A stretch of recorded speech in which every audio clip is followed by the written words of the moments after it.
जय माँ डाठ काली भक्तों, आज की जो वीडियो है ना, ये मेरे ख़्याल से अब तो पूरी दुनिया की एक समस्या बन चुकी है। जितने भी पूजा भक्ति करने वाले भगत होंगे ना, किसी भी प्रकार के भगत हो, चाहे वो थोड़ी-सी पूजा करते हो, बहुत ज़्यादा पूजा करते हो या फिर पूजा में रमे पड़े हो, फिर भी हर एक भक्त के साथ ये इंसिडेंट या ये वाक़या होता ही होता है। कभी शुरुआत में होता है, कभी अंत में होता है, कभी बीच में होता है और जिसकी वजह से ना उनको लगता है बहुत ज़्यादा नेगेटिविटी है यार, बहुत ज़्यादा नकारात्मकता है और जिसकी वजह से वो परेशान होते हैं और कहीं न कहीं उस वजह से उनका पूजा से ना दिल हटता जाता है, मन खट्टा होता जाता है और मन में कुविचार आने लग जाते हैं। बिल्कुल अपवित्र चित्र दिखने लग जाते हैं जिसके कारण वो कहीं न कहीं परेशान रहते हैं। आज उसी समस्या का समाधान और उसी समस्या को लेके मैं आया हूँ इस वीडियो के माध्यम से। आप लोगों के साथ वो चीज़ डिस्कस करने वाला हूँ और बहुत अच्छी जानकारी के साथ आपको साझा करूँगा कि ऐसा होता क्यों है और कब होता है? क्या इसका कारण हो सकता है और कैसे इस इम्बैलेंस को या जो असंतुलन है उसको सुधारा जाए? क्या ये किसी चीज़ की कमी के कारण है? क्या ये हमारी नकारात्मकता के कारण है? क्या ये हमारी इच्छा नहीं है पूजा की इसलिए हो रहा है? सब कुछ आज मैं कन्फ्यूज़न क्लियर करने वाला हूँ। ठीक है? वैसे तो मैंने इस टॉपिक को लेकर बथेरे वीडियो बनाया है, पिछले वीडियोज़ आप मेरे देखेंगे, जो आप लोगों ने काफ़ी पसंद करे उसके लिए दिल से धन्यवाद। मैं आशा करता हूँ आपको ये वीडियो भी बहुत ज़्यादा पसंद आएगा क्योंकि ये जानकारी आपके दिल तक कनेक्ट होने वाली है। वीडियो को पूरा सुनना है, समझना है और उसके आधार पर निर्णय लेकर ये कार्य ज़रूर करना है। अब उससे पहले इस वीडियो के टॉपिक पे आऊँ, आप लोगों से निवेदन है हमेशा की तरह, अगर आप भी मुझसे पर्सनली जुड़ के किसी परेशानी का समापन करवाना चाहते हैं या समाधान चाहते हैं, आप जगह-जगह जाके थक चुके हो, निवारण नहीं मिल रहा है, तो आपने क्या करना है, मेरे साथ ऑनलाइन अपॉइंटमेंट बुक कराना है। करना कैसे है, मैं समझा देता हूँ। आप मेरे यूट्यूब चैनल का नाम नीचे देख रहे हैं, ऑफ़िशियल देवी भगवती शक्ति। ठीक इसी नाम से इंस्टाग्राम प्रोफ़ाइल भी है मेरा, फ़ेसबुक प्रोफ़ाइल भी है मेरा। वहाँ मैसेज बॉक्स में जाके आप मैसेज में अपॉइंटमेंट लिखिए, आप चार्जेज़ पे कीजिए, टाइम बुक कराइए, निर्धारित समय दिया जाएगा, उस समय पे आप मुझसे स्वयं बात करेंगे। जो भी परेशानी होगी मैं आपसे डिस्कस करूँगा और उसके आधार पर आपको उस परेशानी का समाधान मैं दूँगा ही दूँगा। अब आ जाते हैं आज के टॉपिक पे। क्या पूजा करते समय आपको भी आती है नींद और आती है उबासी? उबासी यानी कि यौन करना, जमाइयाँ लेना। क्या कारण है और क्या इसके अलग-अलग मतलब बताए गए हैं शास्त्रों में? जानकारी मैं आपको देने वाला हूँ। सनातन धर्म में वैसे तो पूजा पाठ का बहुत बड़ा स्थान है और विशेष महत्व बताया गया है। सुबह हो या शाम हो, लोग ईश्वर का आराधना कर उनसे जुड़ने का प्रयास और आशीर्वाद प्राप्त करते हैं।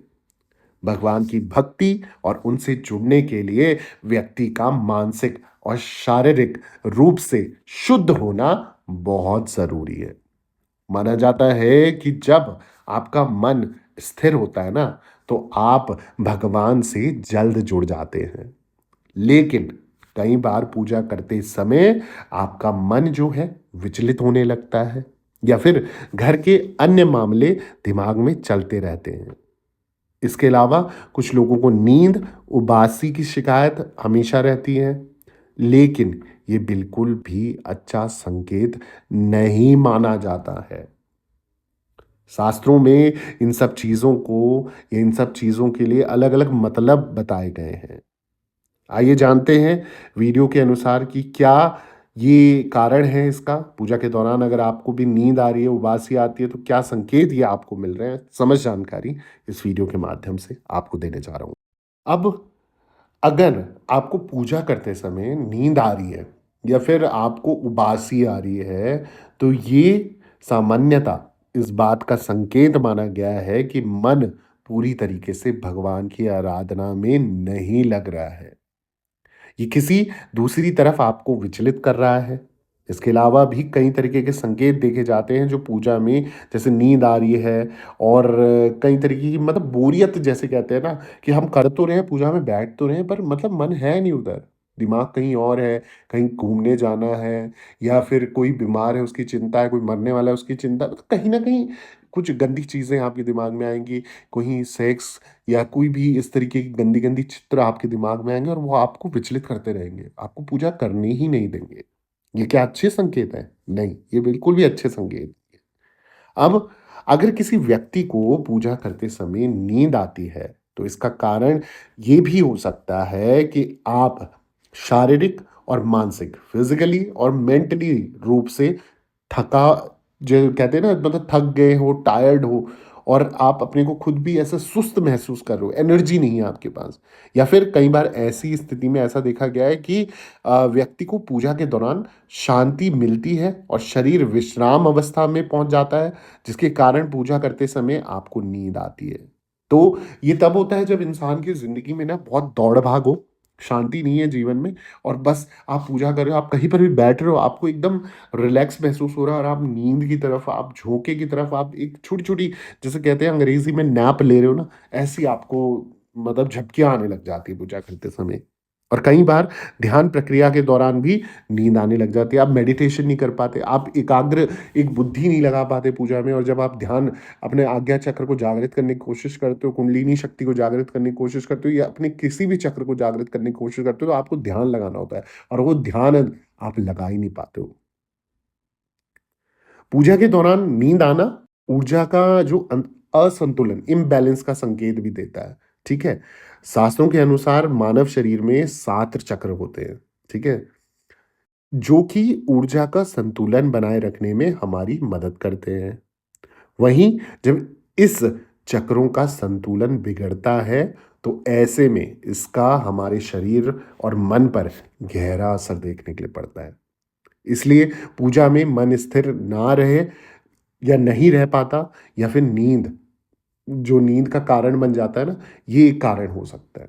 तो जिनके जो 7 चक्रास हैं, 7 चक्रास हैं, अगर वो इम्बैलेंस है और आप भक्ति मार्ग में मेडिटेशन को ध्यान करते हो या फिर ध्यान केंद्र लगाते हो, अपना मतलब ध्यान पे जाने की कोशिश करते हो और पूजा भक्ति में ये करते हो, सिद्धि साधना की कोशिश करते हो और मन विचलित होता है ना, तो कहीं न कहीं ये एक आपके लिए सॉल्यूशन हो सकता है कि आपके जो ऊर्जा चक्र है, जो 7 चक्र हैं, वो जागृत नहीं है प्रॉपर्ली या इम्बैलेंस है, उनमें संतुलन नहीं है, वो असंतुलित है, जिसके कारण आपका ध्यान किसी भी चीज़ में नहीं लगता।